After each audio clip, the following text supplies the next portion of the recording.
Can you tell someone's gender by their language? This is an age-old question that is often answered with yes, but how? For my real-world English project, I wanted to test whether or not gender could be determined by the way someone said something, not what they said. This is an important distinction for the rest of the project. People often associate different activities and such with different genders, stereotypes that we know to be false. But are there associations with the words that people use to illustrate their ideas? And how true are those associations? To start, I asked 20 people, 10 male and 10 female, the same question. What are 3 things that you like or dislike about Strathaven and why?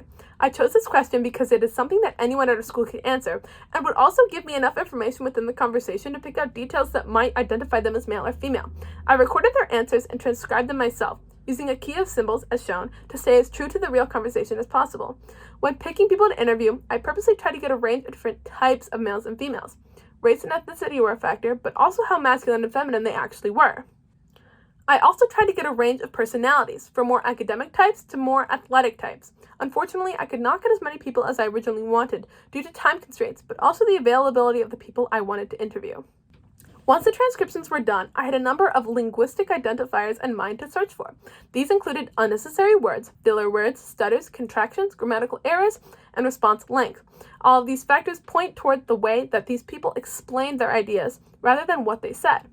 My hypothesis was that the people who identified as female would be more presentational in their speaking, fewer contractions, fewer stutters, and longer response lengths, and that the people who identified as male would be more laid back, more contractions, more stutters, and shorter response lengths. I also predicted that both genders would utilize unnecessary and filler language in a similar capacity.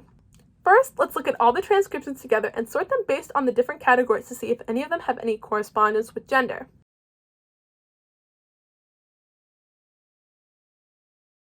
The first category is response length, which is self-explanatory. From short to long, the list goes: Sam, Emily, Mike, Anya, Eric, Nico, Lily, Nick, Justin, Amanda, Daniel, Leah, Ella, Emma, Toby, Olivia, Henry, Joe, Damala, Joe. The second category, which is contractions, also self-explanatory, goes from less to more in this order: Sam, Joe, Anya, Daniel, Nico, Justin, Lily, Eric, Nick, Ella, Mike, Amanda, Damala, Olivia, Emily, Joe, Leah, Henry, Toby, Emma.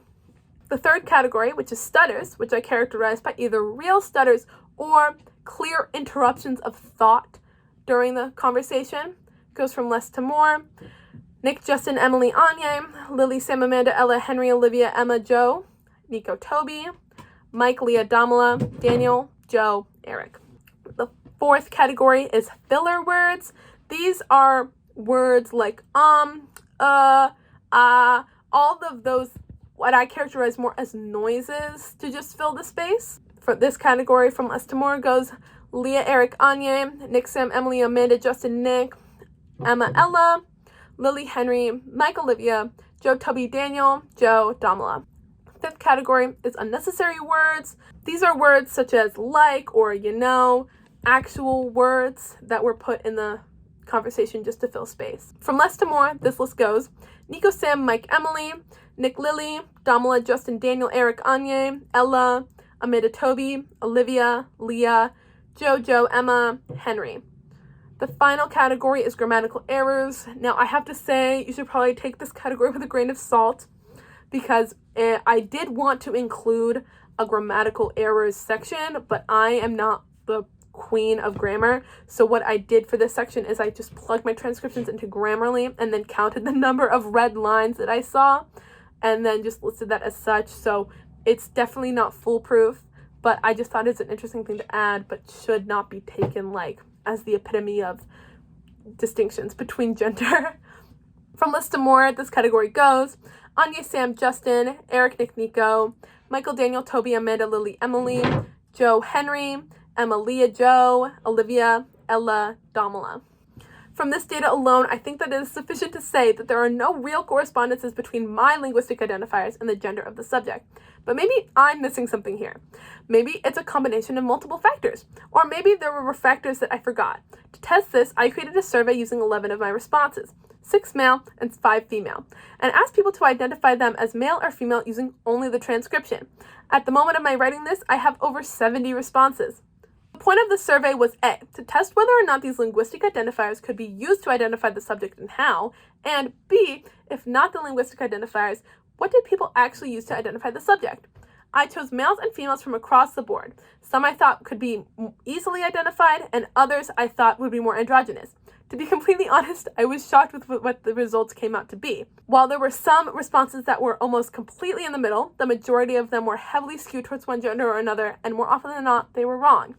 First, I want to talk about the males who were identified as female. This includes Mike, Joe, Daniel, and Henry. Looking at all four, there are no clear correspondences between linguistic identifiers. See Joe versus Henry. They vary in response length, contraction use, unnecessary and filler language, and stutters. Right now, nothing links all four of these people to be assumed as female except for the actual content of what they're saying. All four talk about the academic/extracurricular environment. Their responses indicate that they care about the education/school, except for Mike, but we'll come back to him later. Now let's look at females who are identified as female. This includes Anya and Lily.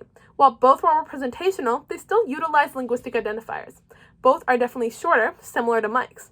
Putting them next to males who are identified as female, while they all talk about school and education, not all of them indicate that they have a passion for it. But Mike, Lily, and Anya do seem to share some similarities.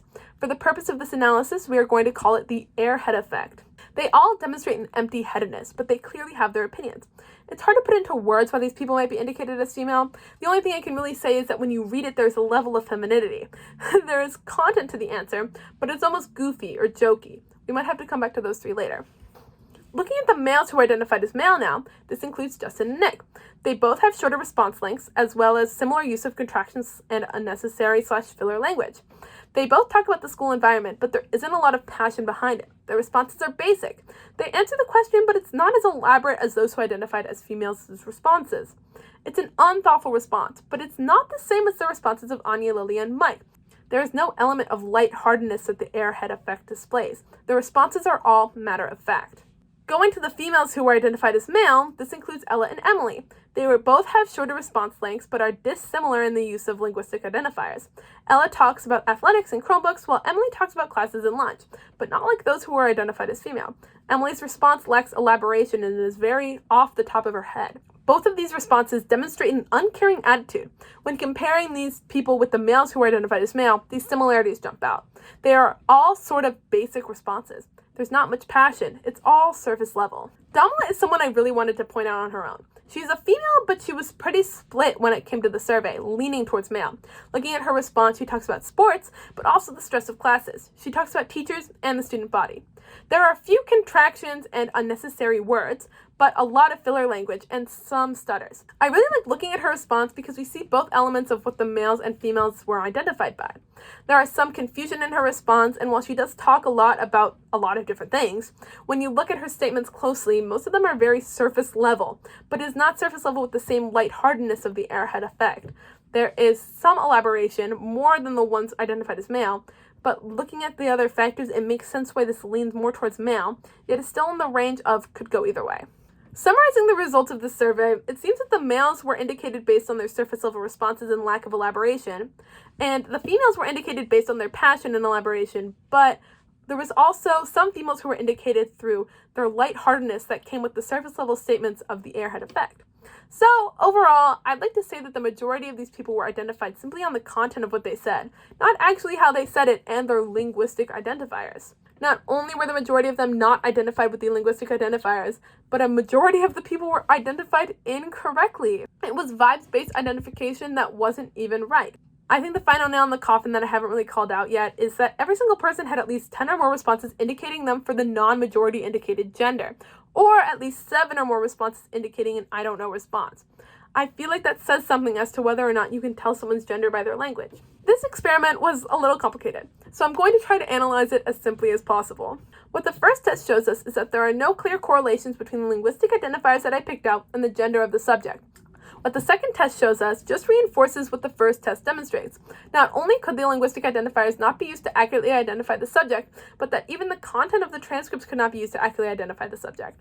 I think the answer to my question is no. You cannot tell someone's gender by a transcript of the conversation, looking at linguistic identifiers or looking at the content of the conversation.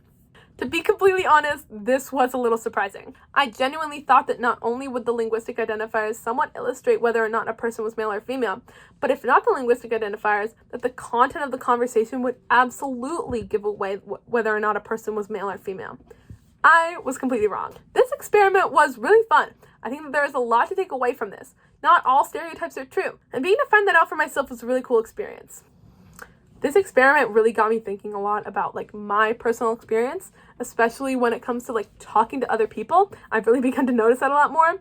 And especially with this experiment, it sort of felt like a personal attack, to be completely honest, because all these stereotypes that were used to incorrectly identify people were stereotypes that I proclaimed to be true at the beginning of this project.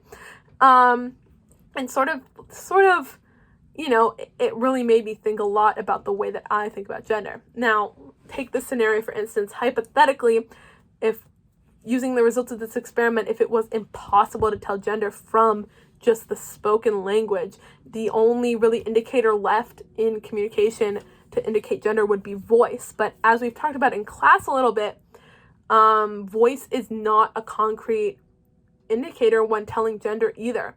So if all of the gender markers in language are stereotypes or assumptions, then what does that mean for the construct of gender as a whole? You can see how this conversation can spiral into other facets of identity when it comes to gender.